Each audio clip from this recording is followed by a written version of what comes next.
സർക്കാർ ആഭിമുഖ്യത്തിൽ പമ്പയുടെ പുളിനങ്ങളിൽ പൊളിഞ്ഞുപോയ ഒരു അയ്യപ്പ സംഗമം നമ്മൾ കണ്ടു.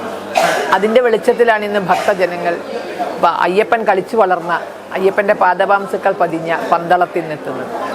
ഇവിടെ പലരും ചോദിക്കുന്നുണ്ട്, സർക്കാരിൻ്റെ സംവിധാനം മുഴുവൻ ഉപയോഗിച്ചുകൊണ്ട് ഒരുപക്ഷെ ഒരല്പം നിർബന്ധ ബുദ്ധിയ നടത്തിയ ഒരു സമ്മേളനം എങ്ങനെയാണിത് ഇങ്ങനെ പരാജയപ്പെട്ടു പോയത് എന്നെല്ലാവരും ചോദിക്കുന്നു. അവിടെ നമ്മുടെ മനസ്സിൽ പച്ച പിടിച്ച് നിൽക്കുന്ന ഒരു ഓർമ്മയുണ്ട്.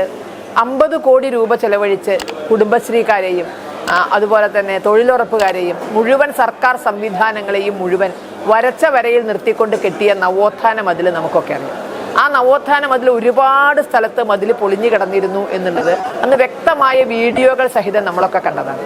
എന്നാൽ അതേസമയം ശബരിമല കർമ്മസമിതിയുടെ ആഭിമുഖ്യത്തിൽ നടത്തിയ അയ്യപ്പ ജ്യോതി ഒരു സ്ഥലത്ത് പോലും മുറിയാതെ കേരളത്തിൽ അങ്ങോളം ഇങ്ങോളം വൻ ജനപങ്കാളിത്തത്തോടു കൂടി നടത്താൻ സാധിച്ചു. അതെന്തുകൊണ്ട് എന്നതിൻ്റെ ഉത്തരം തന്നെയാണ് ഇവിടെ നടത്തിയ ആഗോള എന്ന് പേരിട്ട് നടത്തിയ അയ്യപ്പ സംഗമത്തിന് പറ്റിയ പരാജയം. കാരണം അയ്യപ്പ ഭക്തർ അതിനെ കണക്കിലെടുത്തിട്ടില്ല. ഈ കാട്ടിക്കൂട്ടുന്നതെല്ലാം വെറും ജാട മാത്രം, ഉഡായിപ്പ് മാത്രമാണ് എന്ന് നാടൻ ഭാഷയിൽ പറഞ്ഞാൽ സാധാരണക്കാർ അയ്യപ്പ ഭക്തരെ മനസ്സിലാക്കിയത് കൊണ്ടാണ് അവരതിനെ നിഷ്കരണം തള്ളിക്കളഞ്ഞത്. ആഗോള എന്ന് പറഞ്ഞിട്ട് എവിടെ നിന്നൊക്കെ പ്രതിനിധികൾ വന്നു എന്നവർക്ക് പറയാൻ സാധിക്കുന്നില്ല.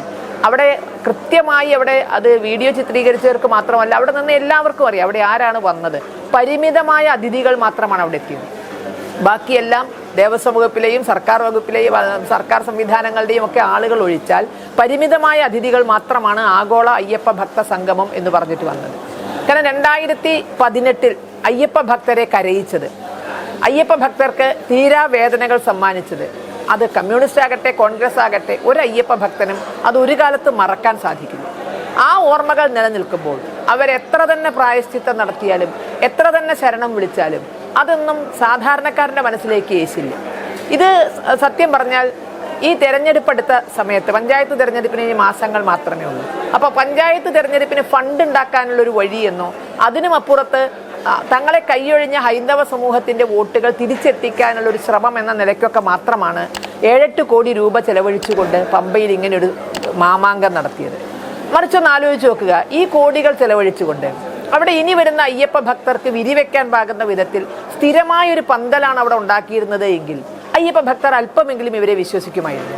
ഇനി വരുന്നവർക്ക് വിരിവെക്കാൻ പറ്റുന്ന വിധത്തിൽ ഇത് 7-8 കോടി ചെലവഴിച്ച് തൊട്ട് പിറ്റേ ദിവസം പൊളിച്ചു കളയുന്ന വിധത്തിൽ അത് നികുതിദായകന്റെ പണമാണ് ആ ചെലവഴിച്ചത്. അപ്പോൾ അതുകൊണ്ട് തന്നെ ഇത് അയ്യപ്പ ഭക്തർ ഇതിനെ ഈ സർക്കാരിൻ്റെ ഒരു ധൂർത്തായി മാത്രമേ കണ്ടുള്ളൂ. അതല്ല എങ്കിൽ കേഡർ സംവിധാനമുണ്ട് CPM പത്തനംതിട്ട ജില്ലയിൽ നിന്ന് ഏതെങ്കിലും ഒരു ഏരിയ കമ്മിറ്റിയിൽ നിന്ന് അണികളെ എത്തിച്ചാൽ പോലും ഇത്ര ഒരു വലിയ ഒരു പക്ഷേ ജനം മുഴുവൻ പുച്ഛിക്കുന്ന ഒരവസ്ഥയിലേക്ക് അവരെത്തുമായിരുന്നില്ല. പക്ഷേ പത്തനംതിട്ട ജില്ലയിൽ ഒരു ഏരിയ കമ്മിറ്റിയിൽ നിന്ന് പോലും അവർക്ക് ആളെ എത്തിക്കാൻ സാധിക്കില്ല. കാരണം പത്തനംതിട്ട ജില്ലയിലുള്ളവരെല്ലാം അയ്യപ്പൻ്റെ മക്കളാണ്, എല്ലാവരും അയ്യപ്പ ഭക്തരാണ്. അതുകൊണ്ട് ഇങ്ങനെ ഒരു കാര്യത്തിന് വിളിച്ചാൽ എത്ര വലിയ കേഡർ സംവിധാനമാണ് CPMൻ്റേതെങ്കിലും അവർ വരില്ല എന്ന് ഉറപ്പാണ്. കാരണം അവർക്കൊക്കെ അയ്യപ്പനുമായി അത്രയും അടുത്ത ബന്ധമുണ്ട്. അപ്പോൾ അതുകൊണ്ട് തന്നെ അയ്യപ്പ ഭക്തരെ മുഴുവൻ അപമാനിക്കാൻ ഉദ്ദേശിച്ചുകൊണ്ട് നടത്തിയ ഈ മാമാങ്കം അത് ജനങ്ങൾ തിരസ്കരിച്ചത് നമ്മൾ കണ്ടു.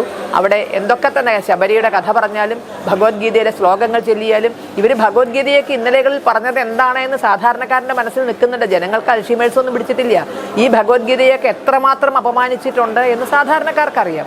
അതുകൊണ്ട് ജനങ്ങൾ നമ്മൾ വിചാരിച്ചതിനേക്കാൾ കൂടുതൽ ഉത്ബുദ്ധരാണ് കേരളത്തിലുള്ള ജനങ്ങൾ എന്നാണ് അയ്യപ്പ ഭക്ത സംഗമത്തിൻ്റെ പരാജയത്തിലൂടെ നമ്മൾ മനസ്സിലാക്കിയത്.